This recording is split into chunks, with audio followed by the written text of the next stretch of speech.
Good morning, everybody. Can you hear me okay? I'm going to apologize first and foremost. I have terrible mic etiquette because I'll tend to be doing this a lot. So I'm more used to lapel mic. So if I do start to do that, just wave at me so that I remember. Thank you for the introduction earlier. My name is May. I'm actually born in this side of the world. I'm actually born in Malaysia, which is why I look like this. But I grew up in the UK and have been there for over 30 years, which is why I sound like this.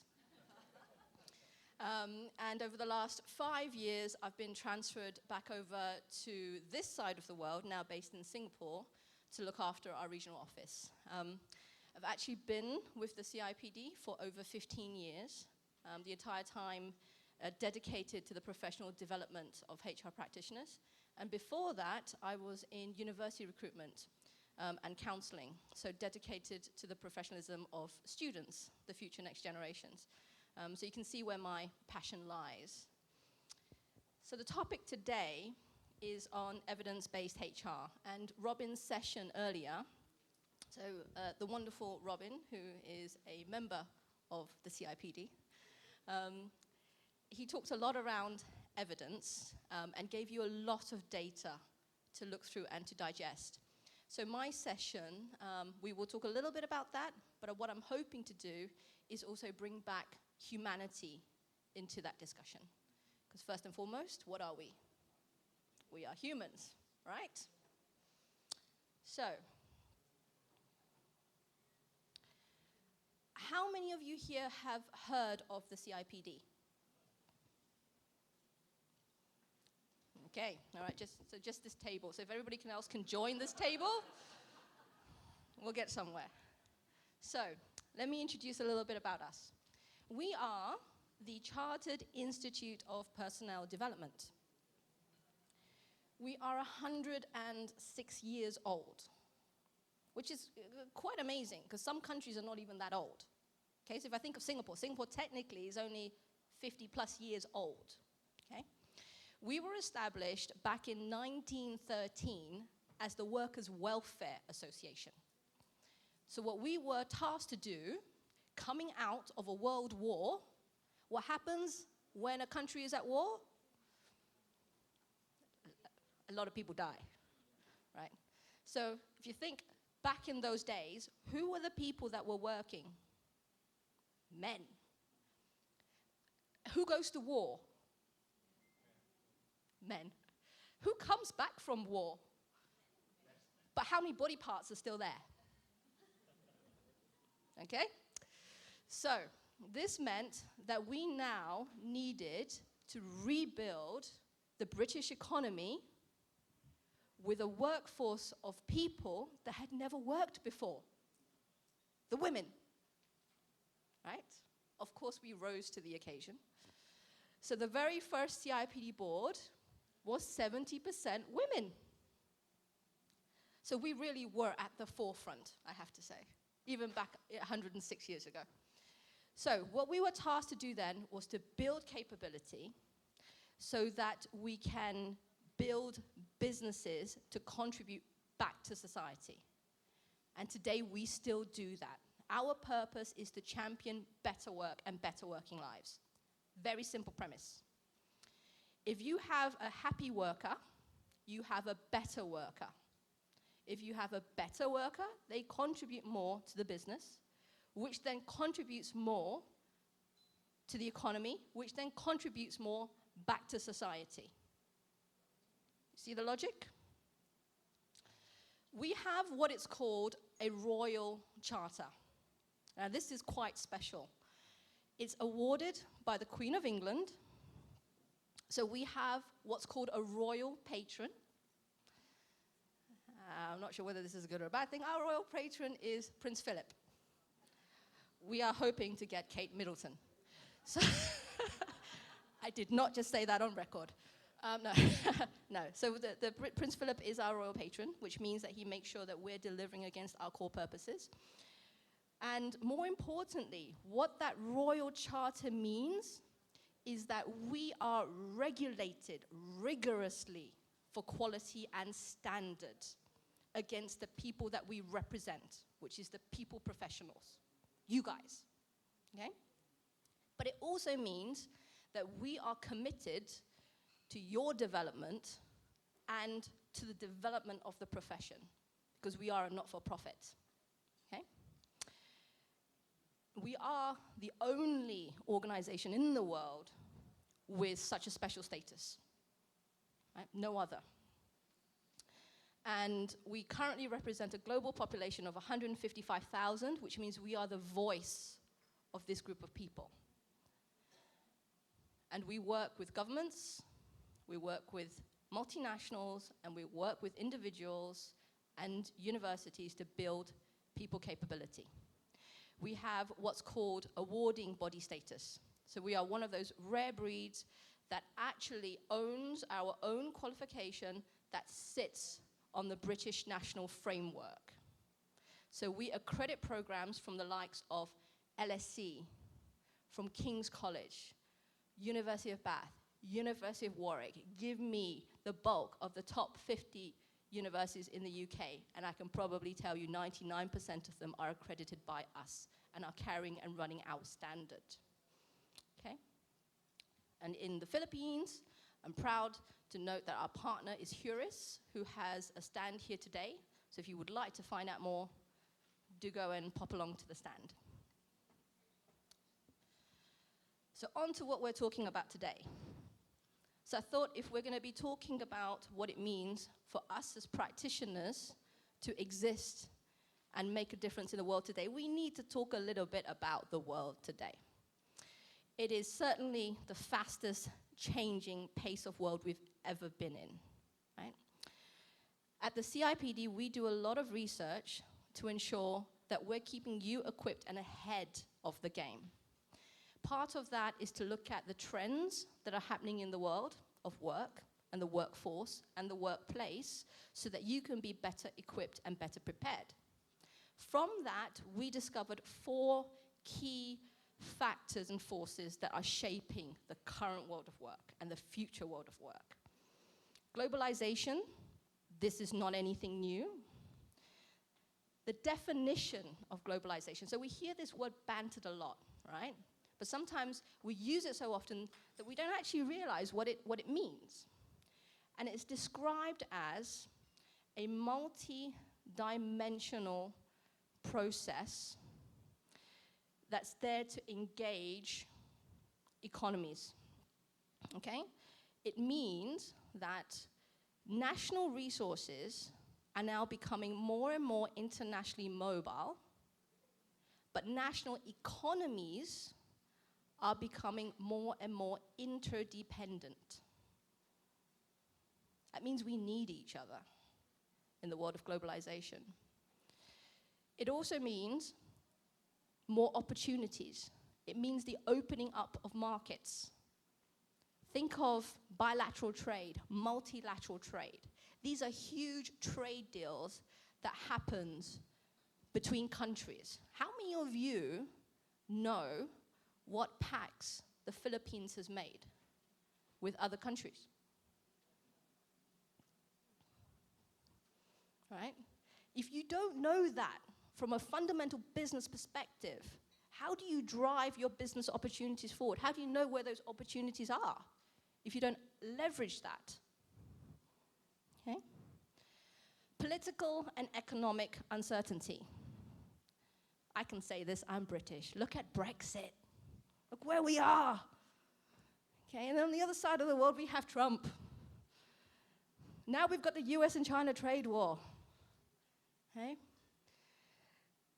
None of us could have predicted this. Honestly, when I sat in the UK 5 years ago, I could not have predicted we'll be sitting here almost at October 31st, supposedly about to exit Brexit, which goes one of the biggest trading blocs in the world, the EU trading bloc. We voted to exit that. What a fantastic decision that was. Anyways, moving along quickly. But what this does mean, so things like the Belt and Road, China's Belt and Road, that's coming up on the horizon, right? What does this represent for us in HR and for businesses? Opportunities. These are all opportunities for our businesses. Social and demographic change. So this is happening because of migration. I'm a living example. I've been bounced back and forth across the globe during my lifetime. I'm probably going to bounce somewhere else at some point in my lifetime. Is there any of you in this room that believe that you're truly never, ever going to work in another country? Do you truly believe that none of your relatives are ever going to work in another country? If not, you are part of that migration count. What comes with that? Changing expectations. Okay? I'll give you an example. Have you heard of Bhutan? Yeah? What was Bhutan famous for? Being the happiest country in the world, right? Yes, yes, the happiness index, yes. Do you think they're still happy? What happened after they won the happiest country in the world index? They became sad. People started to visit Bhutan. Okay? I have friends who, from Singapore, I swear, went on 3 different planes, God knows how many trains, and finally got to Bhutan. The journey wasn't happy, I have to say. However, more and more people are doing that, and they want to see, why are people in Bhutan so happy? Problem is, people in Bhutan started to see the outside world. Oh, look at that mobile phone, what's that? Look at the way that you're dressing, look at your shoes. Okay? So what happens? Expectations changed. Desires change, wants changed. What happens from that? Your values change. We change. What we wanted when we were starting out as graduates and what we want today and what we're going to want tomorrow is different. And as HR, we need to manage that expectation. So don't believe for a second that the processes, the rules that you set 10 years ago, and don't tell me that you guys aren't running processes and procedures that existed 10 years ago, because I know you are. But are those changing in line with what's happening? And then, of course, technology. You've heard all morning about technology.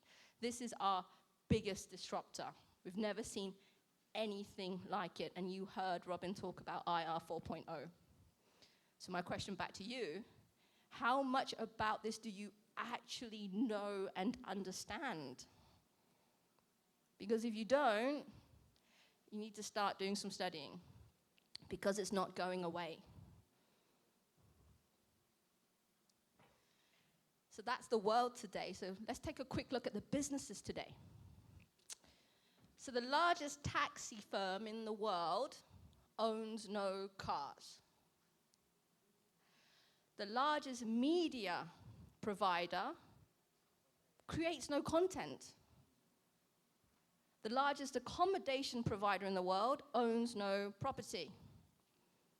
And the largest retailer in the world owns no stock. This is what's called the new breed of companies, and they are the fastest growing in history. These are your Alibabas, your Grabs, your Airbnbs, your Zappos, and God knows what else is coming up next on the horizon. Okay? These are companies that are very lean, that sit on vast supply systems, which is traditionally where the costs are, that interface with the hugest amounts of people, which is where the money is. So imagine that. Limited cost, maximum exposure. What better business is there to be in than that? Think of the New York Times or any newspaper. They need to hire people to write the stories, then they need to copyright the stories, they need to print the stories, they need to print the newspapers, then they finally get ad money. Now think of Twitter. They monetize the front page news of every newspaper and bangs it straight into their Twitter feed. Clever, right? These are the new businesses of today. So have a think about your business model and how that fits in to the business world today. Can you keep up? I love this. the writer Yuval Noah Harari. I'm going to read this. Every day, millions of people decide to grant their smartphone a bit more control over their lives, or try a newer, more effective antidepressant drug in pursuit of health, happiness, and power. Humans will gradually change one of their features and then another until they're no longer human. Who, somewhere inside them, actually believes that statement could come true?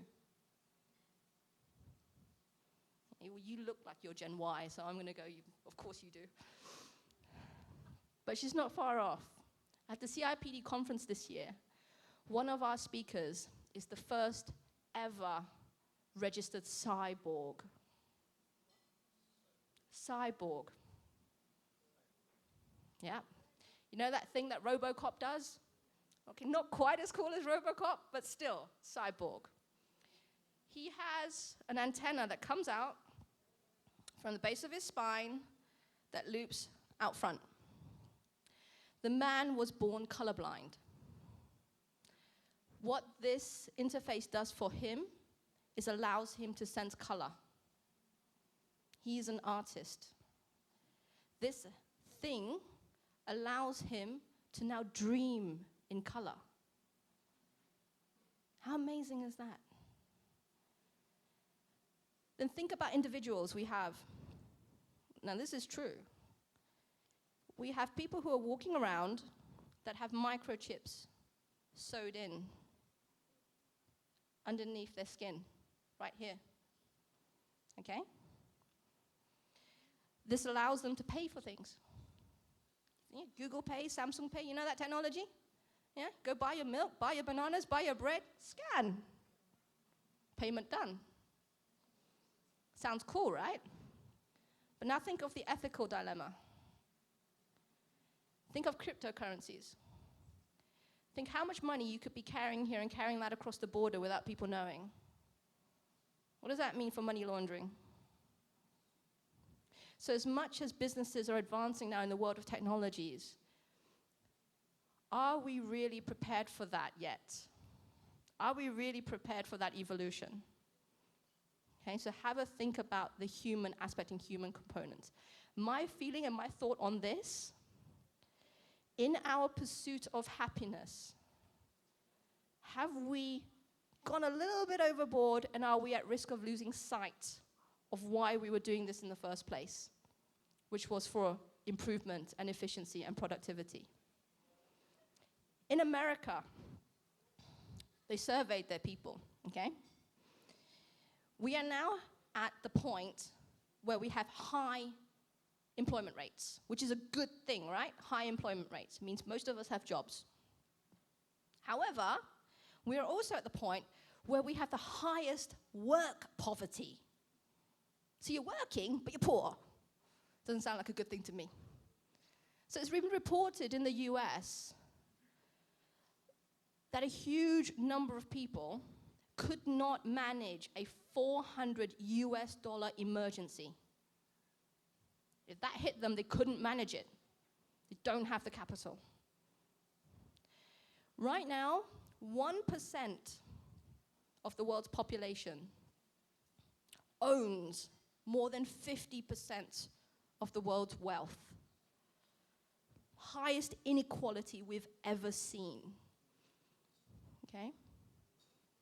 We are the most in debt, the most obese, the most medicated, the most addicted adult cohort in history. Isn't that a wonderful achievement? Okay? Technology. So IR 4.0. So what Robin talked about earlier. Now this is really interesting. This was brought by Professor Klaus Schwab, who's the executive chairman of the World Economic Forum, founder and executive chairman. He believed we are reaching a new revolution. Now, previous revolutions liberated mankind from animal power. Remember those days when you're in the fields and you use buffaloes to mow the fields? Okay, maybe not all of us will remember that, but it existed. So we're no longer there. The next revolution made mass production possible. So all our wonderful clothes, they are now created at cheaper costs so that they're affordable, came from there. Right? Then the next revolution made us digitally capable and brought technologies to billions of people around the world. Now, the current revolution, why it's different? Because it's characterized as the only one that's able to bring together the physical, the biological technologies. Think microchip, hand. Okay? So we are at a stage now where businesses, if you want to be productive, if you want to be efficient, you need to engage digital technology. Okay, because that's where the efficiencies are. But what's holding us back? Okay? Two main things are holding us back. One, our understanding of technology and what it can do. Two, lack of skills. How many of you are AI trained in the room? How many of you know the definition of blockchain? How many of you have heard of blockchain?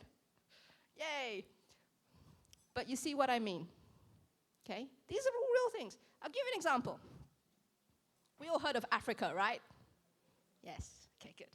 And Africa is not a particularly well-developed country for the whole. Okay? We see it as a relatively poorer country, less evolved country, yes? Right. And they're famous for... Okay, please don't say they're famous for poor. No. Now, yes, they're famous for agriculture still. Okay, so they supply, for example, a lot of rice and things, right? Are we all familiar with Maslow's hierarchy of needs? Okay, wonderful HR practitioners. Okay. Now, I'm going to challenge that hierarchy. If you're in Africa, where water is not necessarily the cleanest, you may not always have food on the table, right? You're probably eating grains most of the time and may not get to afford meat a lot of the time. And your kids may not have access to education. Okay? We all agree? Now, what do you think is the one thing that's the most important to a person in Africa?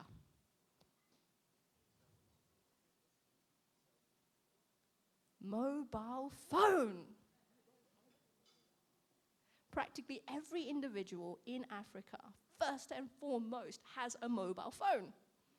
And you're kind of sitting there going, wait a minute, you don't have water, you don't have food, your kids don't have education, and you want a mobile phone?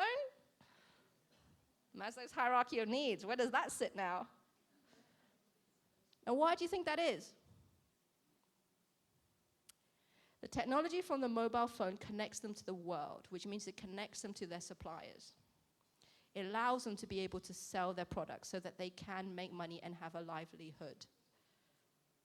The power of technology completely challenges your priorities. That's what IR 4.0 is doing to us now, challenging every belief that we thought we knew and we had. So what happens if we don't evolve? What happens if we don't keep up? Transformation means disruption. Our inability to innovate. That's what it is, our inability to evolve.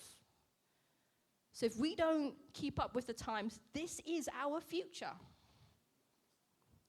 And at the Cipd, we believe that it's not just about technology, which is a good news for people who aren't particularly digitally illiterate. So that's good news. I count myself in that. So we believe that there's three perspectives to help you to remain digitally enabled and competitive. And only one of them is technology. First and foremost, culture. Okay? You must ensure that your organization doesn't fear technology. Just because you're scared of it is not going to go away. So you need to start embracing it. You need to ensure your employees have technical etiquette. That means you need to unlearn in order to learn. So you know, as HR, we've been taught that our bread and butter is processes and procedures. If in doubt, when something happens, what do? Go find the process and procedure, and we follow that. What happens when the rule hasn't been written? What do? Oh my God, there's no process and procedure. What do? Yeah? And more so in today's world, that process and procedure will not have been written. And chances are, the ones that you do have were written 50 years ago. So are they still relevant? We are also guilty of that, I have to say. So at the Cipd, I love that, we're 106 years old. About 5 years ago, when we decided to do a cleanse of our processes, the most amusing one we found was no mobile phones on your desks. Kind of went, what? How would we even survive? What would we do? No mobile phones. What do we do in the toilet? No, I'm kidding. So, now we also need to make sure that we don't just focus on putting technology in to upskill people and leverage, shall we say, or make up the lack of their current skills. Okay? So don't put something up to make up for something now. Teach them something new that's going to help the business move forward and evolve. Okay? How many things do you think a human being can learn at any one time? How many? How many things? Can't say a number? Oh. We are constantly learning. Yeah. At any one time, we actually can only learn one thing. At any one time, one thing. It makes me a bit worried because all my life I've been told that as a woman, I'm good at multitasking. So it makes me think, if I can only learn one thing at one time, what does that mean for my multitasking? However, with that bit of information, that's been given to us by the advancements in neuroscience, where they actually look at your synaptics and they actually see when you're learning how many things are you actually capable of doing at any one time. So this is scientifically based. Now think back to what you do in the training room or what you do in a town hall. How many things are you trying to ram down the employee's throat at any one time then? And have you actually given them time to digest? Now I know, right now today, when the clock kicks 30 minutes, I've lost your attention. I'm going to try not to, but scientifically, I can only hold your attention for 30 minutes. So again, how much of this do we know so that we can apply it back into our practices, so that we ensure what we do is impactful? Talent. You must make sure every level, every individual is digitally literate. Okay? In today's world, they must be. What I love about Asia, and this is what I noticed having moved here 5 years ago, culture shock. I get on the train, and then all sorts of people take the trains, right? All ages. I look across, everyone is on their phones. And you kind of get a little bit nosy to see what people are doing. And then you see all the elderly people are all playing games. Now, I wouldn't get that in Asia, in the UK. In the UK, the older they get, the more fearful of technology they become. But that's the wonderful thing about Asians, is your curiosity. And that will keep you in good shape for what's coming. So think about this. Informatics is the new Latin because the smart companies of the future all speak in code. This is why you now have primary school students learning code. Okay? Startups is the new motor for the economy. Because for innovation, you need fresh minds. Transparency is the new green. It means analytics, data is going to pave the way for you.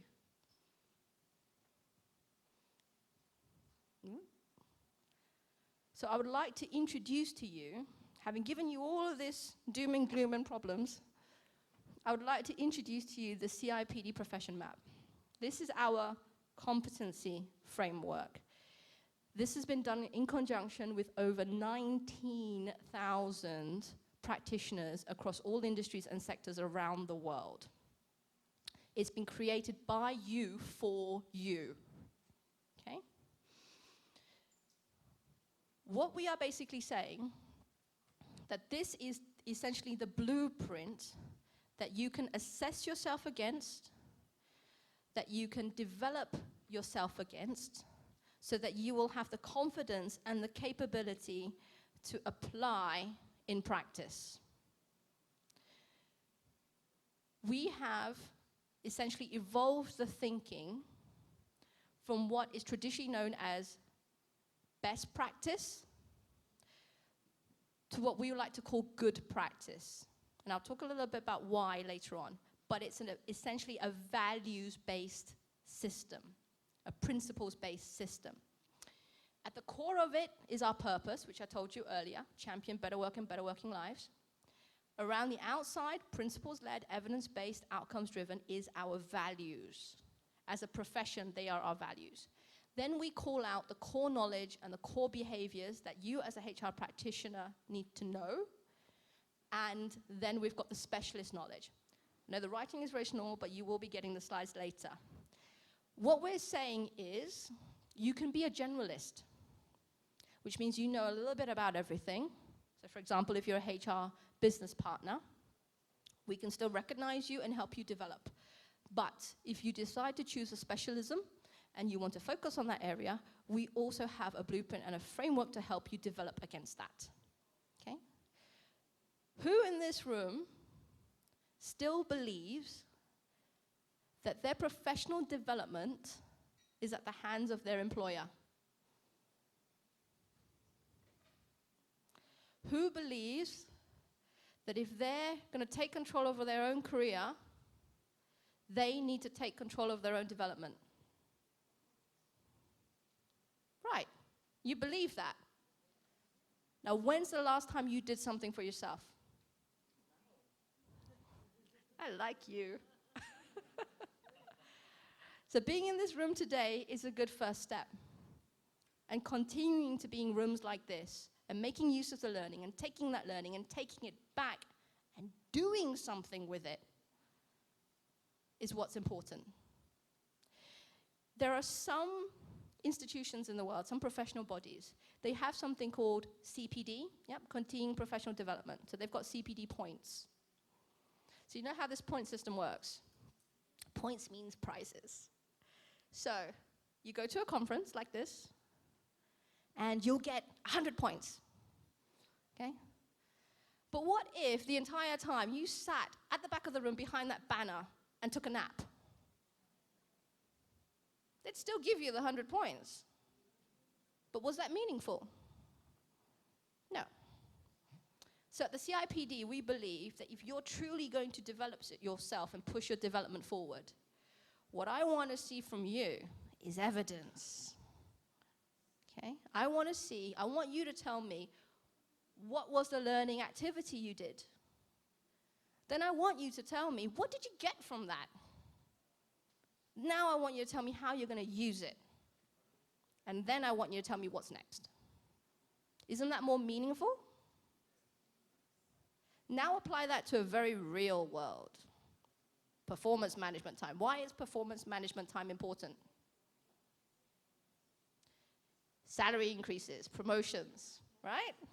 Come on, let's be realistic. That's what these things are about. So, when you're sitting there with your boss, and you're talking about what you've been doing for the last month, last half a year, last year, how do you prove your worth? Your results. Are you just going to say them and say, hey, I made you loads of money? Is that good enough? No, you need to back it up. You need to tell them how you met your KPIs, and you need the data to back it up.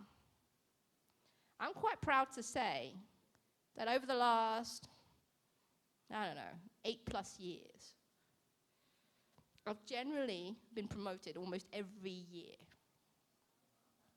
And thank you very much. Yes. But that's because, honestly, when I did my Cipd qualification, and I did the postgraduate level 1, I took it seriously when they talked about continuing professional development. And I realized the power of it. So that every single time I walked into that room and had my performance review with my boss, as much as I loved her, I think she was a little bit scared, I brought her a traffic light system. I can tell her and show her with evidence, on paper, with data, where I've exceeded my targets, where I've met my targets, and honestly, in a very humble way, where I fell short, but why. And that's how you fight and use your evidence to give you your promotion and to give you your bonus. And that's what this is going to help you do. Okay? So just for a moment, we're going to focus on that middle values bit, because this is where it's going to set you aside. Why I say that? Now, there's a lot of departments that work with numbers. HR, growingly. Finance, marketing, you all work with numbers, right? When your CEO comes to you in a boardroom, and there's you, there's the CFO, there's Chief Marketing Officer, the COO, and he asks the room, who can tell me what the current headcount is? Now, you know there's 2 people in that room that's going to have an answer to that question. There'll be us, the HR, and then there'll be finance. How often do you think that the numbers are going to be the same? Hardly ever. Now, who do you think the CEO is going to believe?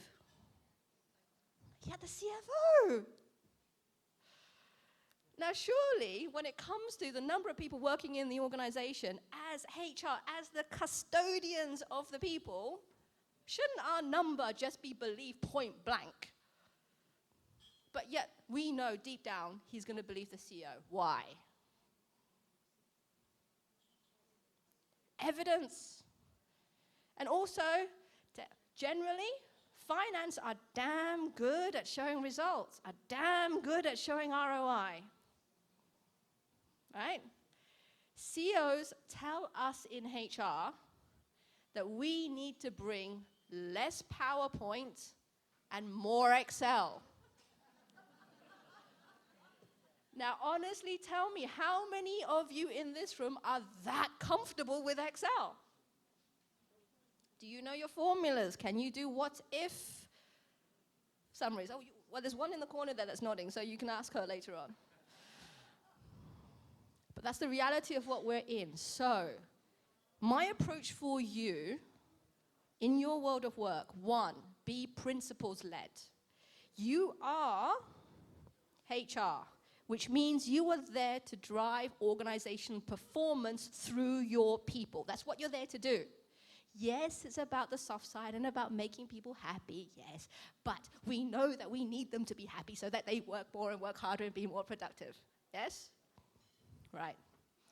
But you have to wear 2 hats. You have to wear the business hat, and you have to wear the people hat. And that's often the challenge. So if you don't have a principles-led approach, how do you know you're making the right decision at that right time? Because chances more than often in today's world, you are given a split second to make a situational decision. Okay? And you know that you're doing that right if you bring evidence. Okay? If you bring evidence, if you bring the numbers, and you know you've logically thought through this and you've looked at the literature, you can be confident that you're making the right decision. Okay? And you make sure that you're working very clearly against business outcomes. You don't do things because you want to necessarily. You do things because you know it's right for the business and it's right for the people. You have to leave your pet projects somewhere else.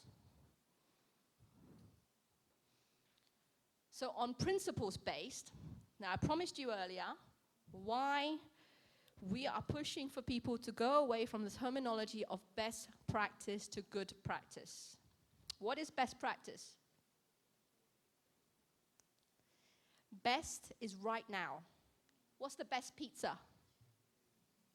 What's the best burger? What's the best company? Who's the best HR practitioner in the country? Best is right now in this particular set of circumstances at this particular time. That is best, right? So I often get people coming up to me and say, wow, Google. How do we be Google? Well, my answer is simply, you can't be Google. Only Google can be Google. A perfect set of circumstances happen at that particular time with a particular group of people and a particular group of businesses that allowed Google to be Google. You know, there's a reason why James Cameron, you know the director James Cameron? He made the film Avatar years before it was released. Why? He knew it wasn't the right time. Particular set of circumstances. So, if I had a particular nice journey in my life where I've gotten to a, I've been able to do what I want to do, have a good livelihood, be able to, get promoted and do something meaningful, that's my path. But if somebody else wanted to follow in my path, you can't follow in my direct footsteps, can you? No. So, moving to the other side, good practice. Think with the end in mind. Okay? So the start of your journey is the end. Think where you want to go. Think where you want to take your business. Now think what it's going to take for you to get there. Then you'll be able to see the different paths in front of you that are right for your current situation, your current circumstance. Does that make sense? Right? Personal example. My parents, bless them, they are much older than me. Much, much older than me. So much older than me that you could actually put another generation in the middle. Okay? So when I was coming out and deciding what qualification I was going to do, and my parents are both chefs. They own restaurants. You put the two of them together, you don't have a high school diploma. Okay, that's my parents. But they worked very hard and made a lot of money through sheer grit and my mum's business sense. So when they sat me down and said, what are you going to want to be when you grow up? What do you want to be and what do you want to study? Because they're going to pay for me. And I said, I did a degree in business, so now I think I want to do a master's in HR. You know what my mum said? You don't want to be a doctor? Engineer? Accountant? Lawyer? No, I don't like blood, so I don't want to be a doctor, I'll faint. I don't want to be a lawyer because I don't know if I can defend someone who I don't know is right, which means I'll be a really bad lawyer. Don't really like numbers, so I don't want to be an accountant. Can't build things, and I don't want to stand in the sun, so I can't be an engineer. No, I think I want to do HR. You know what my mum said? Can you make money in that? So my mother would have loved for me to either follow in the family's footsteps and take on the family business, because they've already built that foundation. And in their time, in their circumstance, in their day and age, the business made lots of money. But if I took that business and tried to run it in today's day and age, with all the competition that there is, I wouldn't have been anywhere near as successful as they did. but because I chose my own path and took that forward in the current state, the current opportunities, I'm standing here in front of you today. Okay? So have a think always and in mind. Evidence-based. Now this is not as hard as it may sound, okay? And believe it or not, you guys already do this, and I'll give you an example later why I believe you already do this, especially if you're a parent. Now, evidence-based is very much about making sure that you think through your decisions thoroughly, okay? It's the 6 A's. 6 A's. First one, make sure you ask the right questions. 2, make sure that you systematically go and acquire the evidence, the data. 3, make sure you appraise the quality of your data. Okay, so don't just Google something and take it as gospel. 4, collect the data and the information and pull it all together to create your story. 5, apply that into your circumstance. And then 6, assess it regularly to make sure that it's giving you the output and the outcome that you want. Okay? Now, in the world of work, what that means is your CEO comes to you and say, I believe that we are losing our top talent at an exponential rate. Okay? So he's also accusing you of not doing enough to engage your top talent, which is why they're all leaving somewhere else. Really, that's what he's trying to say. So what do? Do you just believe him? Do you just swallow it and let him believe that you're not doing your job? Well, you shouldn't. First thing that you do, you ask the question, are we really losing our top talent? And then you go and find the evidence. You then go and look at the data. You then go talk to your stakeholders, internal, external. You go and talk to external consultants, other businesses like you, to see whether they are going through the same situation and the same circumstance. Because if they are, it's not really your problem, it's a market problem. You then go and look at whether your employee value proposition has been updated. You go and see whether you're competitive enough compared to your competitors in terms of your recruitment and your talent strategies. Right? This is the data that you collect to make sure that you're well informed. You then assess that data and appraise that data to make sure there's no biasisms in there. Okay? So for example, you went to speak to a colleague and go, yeah, all my top talent left. Was there any biasism behind that statement? Are they saying it because it's true, or are they saying it because everybody else is saying it? Yeah? And then you apply that into your strategies to make sure that you've taken an evidence-based approach. And you prove to your CEO, yes or no, whether the statement is true or not, but at least you're going to him with evidence and a plan. Yeah? So this, to me, sums up the last 3 sides. How we make sure that you stay relevant and you make good decisions. 1, you understand the context in which you work in, okay? So you understand your business. If you don't understand your business, you can't add value to it. Just because you work for an engineering firm doesn't mean you need to be an engineer. But do you think that you at least need to know what an engineer does? Yes. Otherwise, how do you recruit for a good one? Okay? Then you don't just rely on best practice. You don't go and Google best practices in talent strategies, best practices in recruitment strategies, and take it as gospel. You can collect it from different sources, but then you need to think whether it's right for you. The easy thing, of course, is you go and look something up, and then you go, oh, this looks good, take, apply, doink. It's not plug and play, okay? Then you make sure that you assess your data, you assess your evidence, and then you know and you can be confident you've made a sound decision.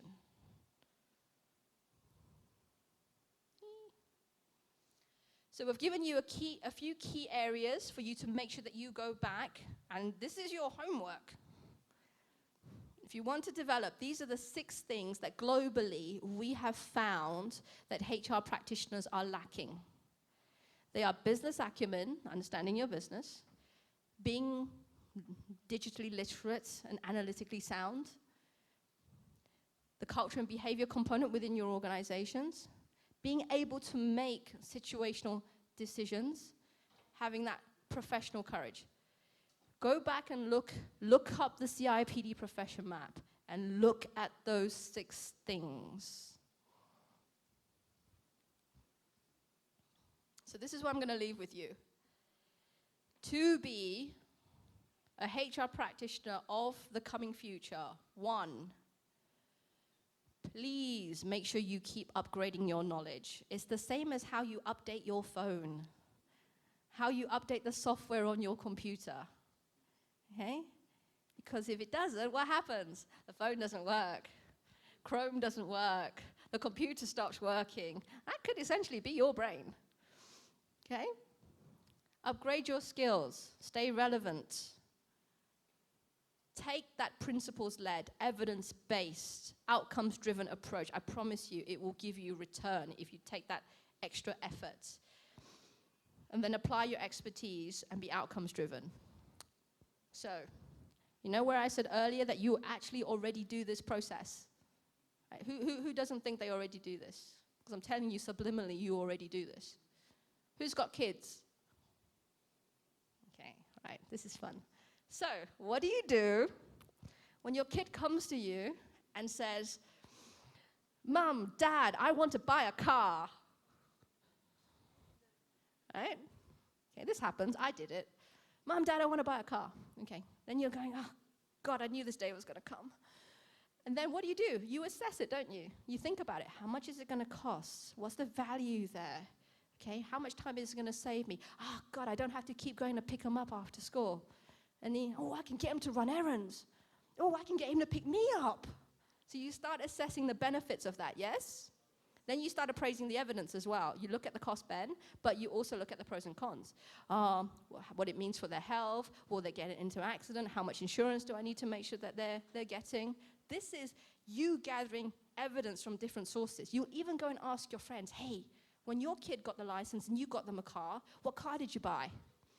Okay? Which was the most of value? I want him to be safe, so I don't want him to be driving a piece of crap, but at the same time, I don't want to be buying him a BMW. So what's that good in between? So you go and talk to external stakeholders to gather your evidence, yes? Right?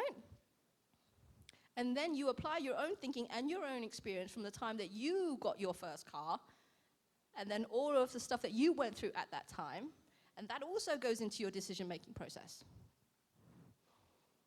And then you decide what the right outcome is. So you do that in your personal lives every day already. So why aren't you taking it into the workplace? So my last thought for you. Are we familiar with metamorphosis? Oh, aren't you all good students? Now, metamorphosis. This happens in the animal kingdom constantly. This is not a rare phenomenon. An egg can become a caterpillar that can then become a chrysalis that will then morph into a beautiful adult butterfly. An egg can become a tadpole that then over time grows legs, grows arms, and becomes a leaping frog and moves out of the pond. The beautiful thing about metamorphosis in the animal kingdom, in the creatures, everything that they need for change to happen is already in them. They do not have change consultants. I've never met a butterfly change consultant. I've never met a froggy. That could be Kermit the Frog, I don't know. But it's inside them. The genetic code is there. But what changes? The shell, the shape of their transformation. But the genetic code never changes. Okay? We are mammals. We are still part of this animal kingdom. We have the ability to change in order to survive. We are built to be survival of the fittest. We as human beings have also evolved. And the thing about the animal kingdom's metamorphosis, it doesn't happen for everyone at the same time. There's some instinct in them that tells them when is the best perceived set of circumstances in the environment for me to change. Yeah? So as Darwin once said, it's not the strongest of the species that survive, and it's not the smartest of the species that survive, but it's the ones that are most responsive to change. So ask yourself, is it time for me to morph?